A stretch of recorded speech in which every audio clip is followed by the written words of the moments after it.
In Godzilla, single moms in your area. In Gorilla, sniper warfare. In Godzilla -1 sequel, Godzilla Singular Point. In Godzilla, just one more joint. In Godzilla SCP. We follow this girl whose name I've already forgotten, alongside these guys whose names I've also already forgotten, as they try to fend off a world-ending catastrophe because a supercomputer meant to predict the future has gone rogue and is no longer just predicting the future, but the future this corrupted computer has predicted will actually be the future. Thus, monsters start swarming on Earth, alongside a red mist that threatens to consume the planet. Feeding off this red mist is a harbinger of death himself, Godzilla. However, our heroes are in luck. Someone in the future has actually figured out how to prevent the end of the world in the past. However, the secret to that is hidden in a mysterious song and code. So will a human solve it, or will Godzilla take over the world? At the very least, I think that's what this is about. I'm gonna be honest with you, please don't execute me. I sort of actually understood what was going on. We have found the witch, may we burn her? But I couldn't put it into words, no matter how hard I tried. Yeah, let's just start with this review.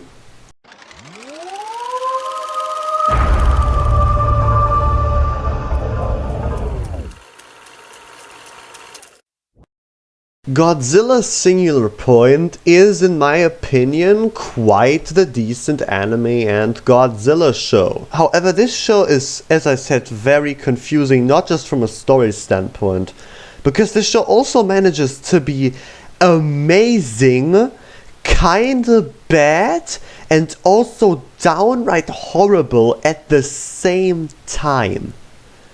In concept, I gotta say, the animation is absolutely stellar. The music is perhaps the best the franchise has ever seen. Alapu Upala, genuinely one of the greatest songs I've ever heard.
Like, and don't get me started on the intro song. That shit goes so ridiculously fucking hard. I don't have a clue what the fuck they're saying, but I am hyped beyond limit. Where were we? So yeah, good, bad, and ugly. The first half of the show, I think, is the perfect example of how the show manages to be three things at the same time. The premise is absolutely amazing. The secret to saving the world hidden in a song no one understands? That's one of the most creative things I've ever heard of. And the first half of the show is so interesting, the red mist, the approaching kaiju. However, at the same time, even in this first half, like after episode 7, the shit gets way too confusing, but we'll talk about that later. But even in this first half of the show is genuinely super interesting, it manages to be bad and ugly at the same time.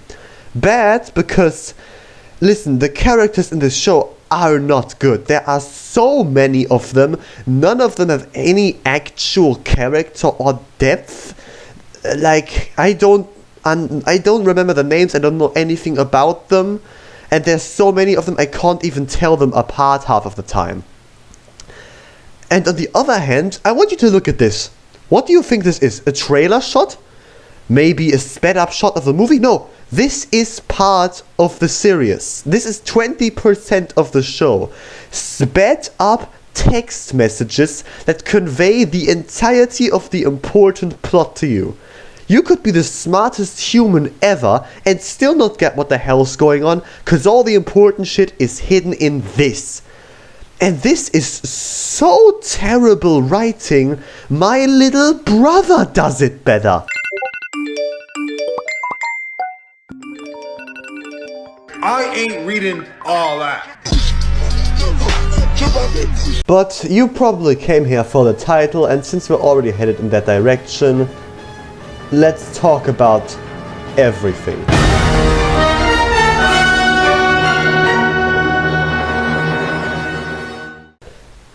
Pretty much no matter which review of this show you watch on YouTube, they are all going to say the same thing, so I'm going to hold myself a little bit shorter on this. This show is completely and utterly confusing. The whole science behind everything is so complex. And the worst part for me still is that I understand what they're saying. However, as it piles up and piles up, it just goes just way too much into detail.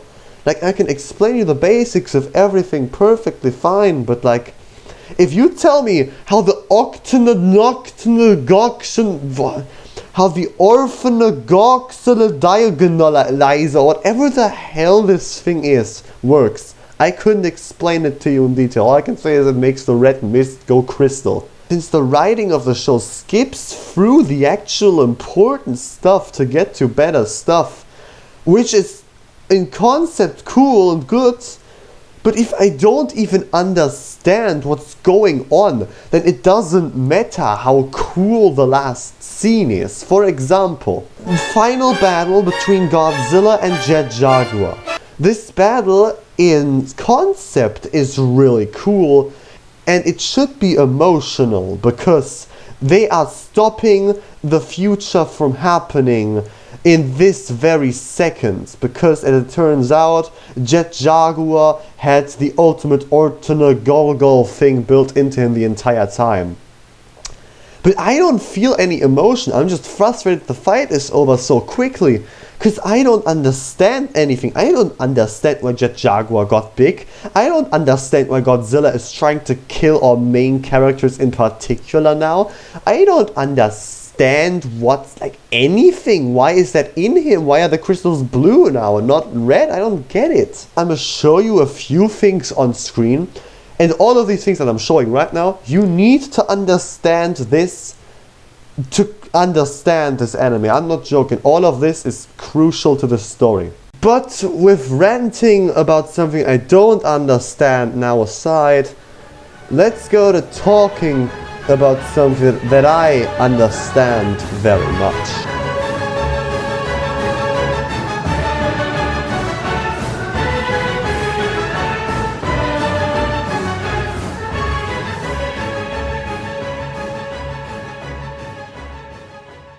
In the first episode of this show, we reviewed the Godzilla Planet of the Monsters or Anime Trilogy.